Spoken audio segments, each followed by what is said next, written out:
Clash at Dr. Cullen Park of Carlow and Clare.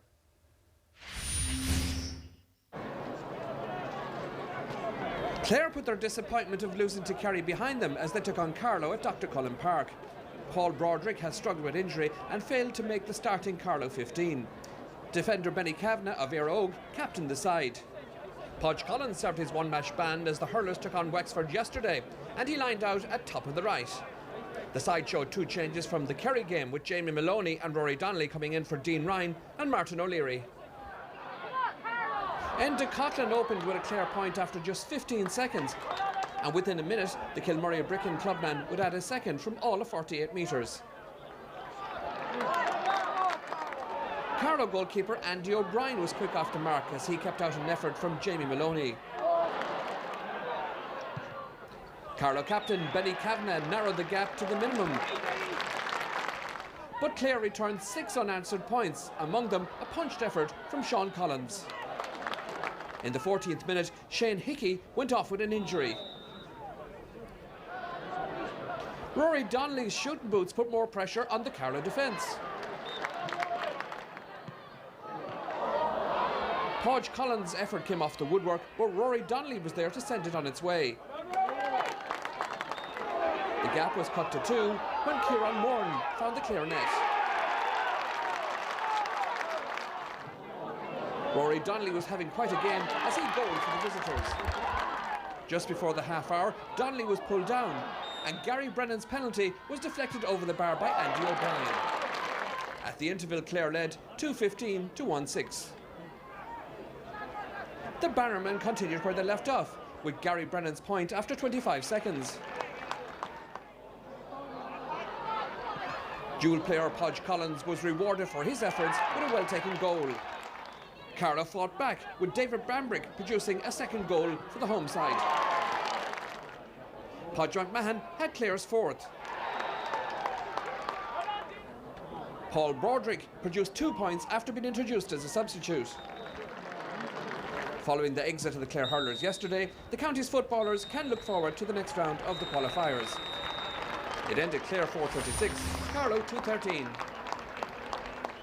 Yeah, we got 4 goals. I suppose that the key to getting those is, as I said, moving the ball quickly, and we did today, and it worked out. Some days they do, some days they go in, some days they don't. No, 2-13 is a good score. I suppose 2-13 would have won a lot of championship matches and league matches down through the year and that, but we just conceded too much in the back line, and Clare were very clinical in their finishing up front. You would have been disappointed because you had a good performance against Waterford. Yeah, we had a great performance against Waterford. We're hoping to build on that. But look, I'm very happy with the work rate of the players that they showed here today. They never gave up. They worked right till the 70 minutes plus, and that's always a good sign. Port Gessler in Newry was where the championship journey would end for either Down or Kildare today. This afternoon's encounter evoking memories of their dramatic All-Ireland semi-final in 2010, won narrowly by Down. James McCartan's team entering the stage in high spirits, having beaten Leitrim by 21 points last day out. Conditions were perfect, and an attendance of almost 6,500 saw Kildare take the early initiative with scores from Gary White and Cathal McNally. Down posted 2 early frees to level matters, but it was the visiting Lily Whites who were playing all the football at this stage, Eamon Callaghan landing this point 19 minutes in. Jason Ryan's team, beaten by Meath in the Leinster semi-final, continued to dominate proceedings, assembling a run of 5 points in a row. Pádraig O'Neill, the man on target here. The Down supporters had to wait until the first minute of injury time to see their team score from play, their long-serving stalwart Benny Coulter delivering here from a Declan Rooney pass, and at half-time it was Kildare in front by 8 points to 3. While the opening half was a low-scoring physical struggle, things opened up in the second half, and Benny Coulter was nearly in for an early goal for the home side, his finish letting him down here. There was more energy and drive evident in the Down play now. Coulter and the hard-working Conor Laverty were operating as an effective 2-man full-forward line, a majestic Coulter point signalling a Mourne County revival. And the Mayo Bridge man, in his 15th year playing senior football for the county, continued to weave his magic, tying up the game 7 minutes after the restart. While Kildare did respond, it was Down on top now. Coulter, no great surprise involved again, and it was Conor McGinn who levelled matters once more at 10 points each. Kildare, to their credit, upped the tempo at a crucial stage in the game. Sub Tomas O'Connor setting up the raiding wing-back Emmett Bolton for a well-taken score. Niall Kelly is a young player showing maturity beyond his years. The Athy clubman really grew into the game and registered 2 fine points. Down were now like a tiring boxer on the ropes, and Tommy Mulick delivered a stunning knockout blow. A sweet finish to the top corner of the net. The league-slip man will be dining out on that goal for a long time. A telling stat from this match was that the Lily Whites scored 1-6 without reply in the closing 12 minutes, and they ran out winners by 118 to 11 points. We were very nervous coming to away for the game. Away in the qualifiers didn't really help anybody apart from the home team, so we're just relieved. Good first half performance. Started second half, we really left them back in the game, but the guys showed a lot of battle and finished it out very, very well. Our first half performance was disappointing. We were playing poorly, and we tried to turn that around for the start of the second half and at least go out of the championship with a fight. And look, we felt that we improved our performance in the second half, though it doesn't feel like it when you look at the scoreboard.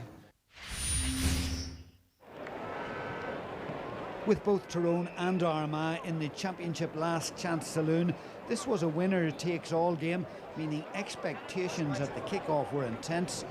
Too much so, as it turned out, when with just 5 seconds on the clock, 22 players were involved in a mass brawl on the pitch, with almost everyone involved except the 2 goalkeepers.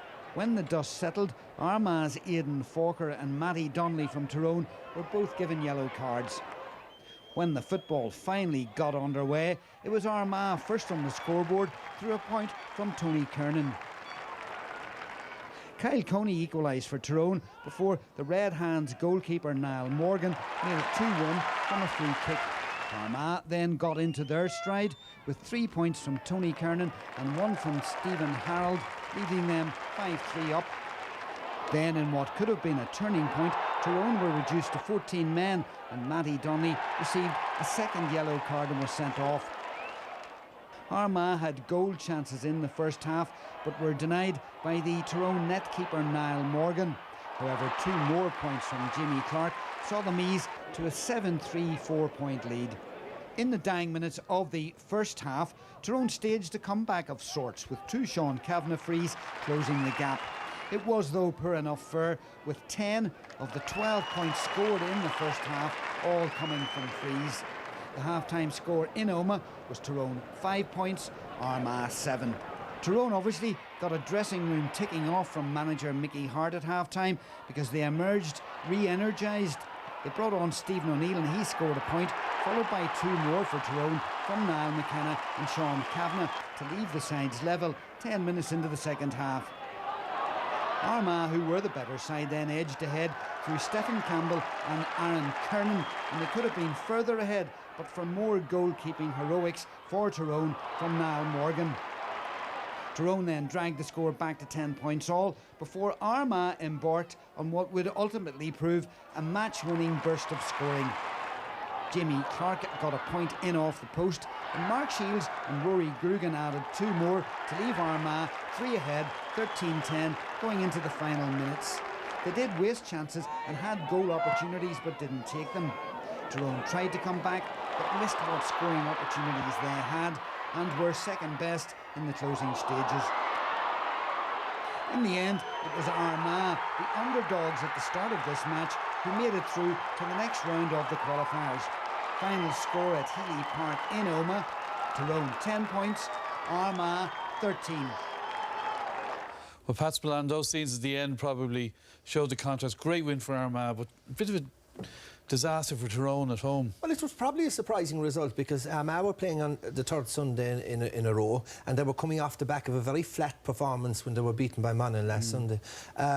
OK, Tyrone can clutch at straws and say they played with 14 men for 40 minutes, and they were missing the likes of Peter Hart as well, who was a huge blow. But you know, Armagh this year, since the championship, but they had a poor league. They were relegated out of Division 3, but McGeaney has got them very defensively, very well organised. They played the sweeper, the double sweeper.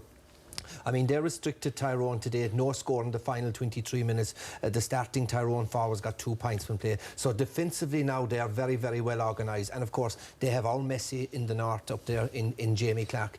Tyrone were very disappointing, but you know, and they have been disappointing all year. This is a Tyrone team that have been, they're in transition days. They're a team, I think, that have struggled with the new style of football. You know, this new attacking style of football. They don't know whether to play their blanket defence, their counter-attacking play.